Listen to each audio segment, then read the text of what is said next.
पर जो अल्पसंख्यक हैं वो दरार में गिर जाते हैं, वो जो फिशर्स होते हैं उनमें गिर जाते हैं। जो वो आपने तो कई सारे उदाहरण दे दिए जहाँ पर वो जैसे आपने कहा कि कार्ड यहाँ पर भी इस्तेमाल हो सकता है, वहाँ पर भी इस्तेमाल हो सकता है, बहुत सारी योजनाएं हैं।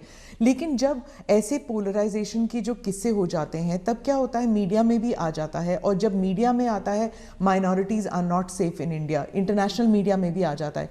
जो पूंजी निवेश करना चाहता है बाहर बैठ के, वो सोचता है यहाँ पॉलिटिकल अनरेस्ट है, मैं क्यों यहाँ पर पैसे लगाऊं। तो एक आज विश्व में भारत ने अपनी एक अच्छी पहचान भी बनाई है और वो मीडिया की ताकत से भी आगे निकल गई है। अब जहाँ तक मीडिया का सवाल है, वो क्यों ऐसा करते हैं, किसके कारण करते हैं, किसके लिए करते हैं, किसके कहने से करते हैं, किसके दबाव में करते हैं, ऐसे विषयों पर मेरा टिप्पणी करना उचित नहीं है। लेकिन मेरा इतनी समझ जरूर है कि मीडिया वर्ल्ड में भी एक बहुत बड़ा कंपटीशन है। उनको भी टिकने के लिए, अपने व्यापारिक हितों के लिए भी बहुत जिद्दोजहद करनी पड़ रही है। वो भी एक एलिमेंट है मीडिया की, कुछ मजबूरियां भी हैं उनकी। इस सब के बावजूद भी हमारी बात दुनिया में पहुंची है, इन्हीं लोगों के माध्यम से पहुंची है, क्योंकि अच्छे लोग भी हैं, नहीं ऐसा नहीं है। जहां तक विदेश का मीडिया का कुछ सवाल है, दुनिया में मैंने देखा है कि कोई ही देश होगा, रेयर एक्सेप्शन, मैं भारत की बात नहीं कर रहा हूं, मैं बाहर की बात कर रहा हूं, कि जहां का मीडिया अपने देश के हितों के खिलाफ कुछ करता हो। कभी नहीं करते। तो कभी कभी ये मीडिया हाउस भी उनके देश के हितों के लिए भी, देशों के बीच की जो स्पर्धा होती है तो एक लाइन ड्रॉ करते हैं, तो उनकी एक अपनी दुनिया है, चलने दीजिए। लेकिन आप देखिए क्या कारण है कि आज सबसे ज़्यादा एफडीआई है भारत में, क्या कारण है सबसे ज़्यादा एफआईआई है, क्या कारण है इतना निवेश आ रहा है, क्या कारण है कि जब आयुष्मान कोरोना आया, दुनिया के 150 के करीब देश भारत की दवाई के लिए, मुझे लगातार हिंदुस्तान, दुनिया के मैक्सिमम लोगों ने मुझ पर टेलीफोन करके दवाइयाँ मांगी होगी। तो भारत की प्रतिष्ठा है तभी तो कर रहे हैं। और इसलिए ये जो हम 24 घंटे हेडलाइन के भरोसे राजनीति करते हैं, उनकी मजबूरियां होगी। मैं तो दुनिया के लोगों के सामने सत्य लेकर के जाता हूं, सच्चाई पहुंचा के रहता हूं और दुनिया को भारत की तरफ आकर्षित कर रहा हूं। और पीएलआई इसके अभी अभी हम लाए, कितना बड़ा रिस्पांस मिल रहा है जी, कितना समर्थन मिल रहा है। समाजवाद के बारे में आपने कहा कि जो समाजवादी पार्टी है ये फेक सोशलिस्ट हैं, नकली सोशलिस्ट हैं।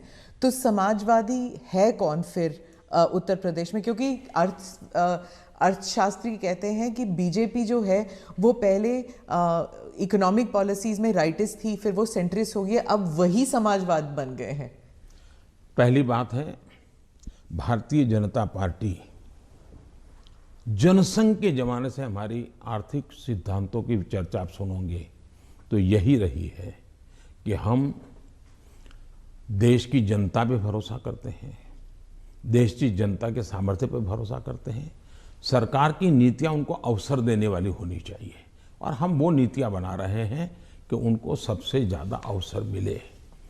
दूसरी बात है, हमारा मत है, गवर्नमेंट है no business to do a business. अब ये कहाँ समाजवाद के साथ बैठता है? ये तो समाजवाद के खिलाफ है। सरकार का काम है गरीब के लिए भोजन की चिंता करो, सरकार का काम है गरीब के लिए घर बनाओ, सरकार का काम है गरीब के लिए शौचालय बनाओ, सरकार का काम है गरीब को पीने का शुद्ध पानी दो, सरकार का काम है गरीब अगर बीमार है तो उसको इलाज की व्यवस्था करो, सरकार का काम है गरीब गांव-गांव तक कुछ रास्ते बनाओ, लोगों को जाने आने की सुविधा करो।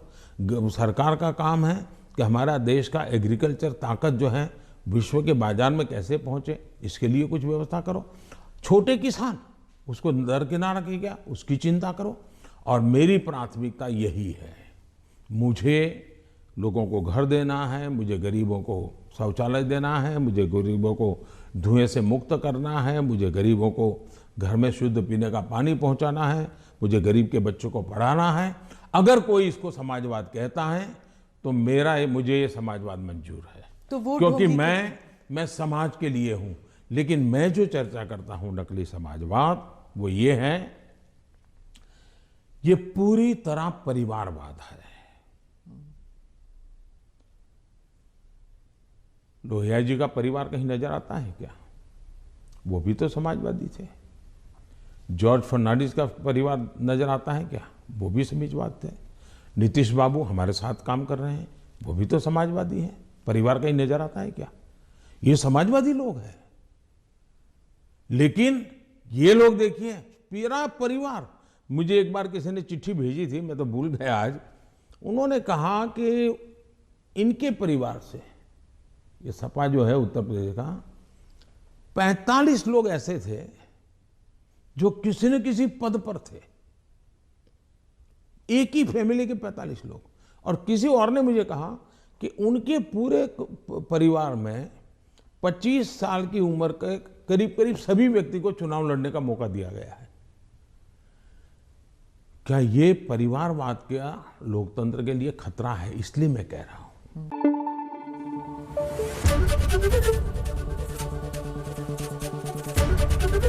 एबीपी न्यूज आपको रखे आगे।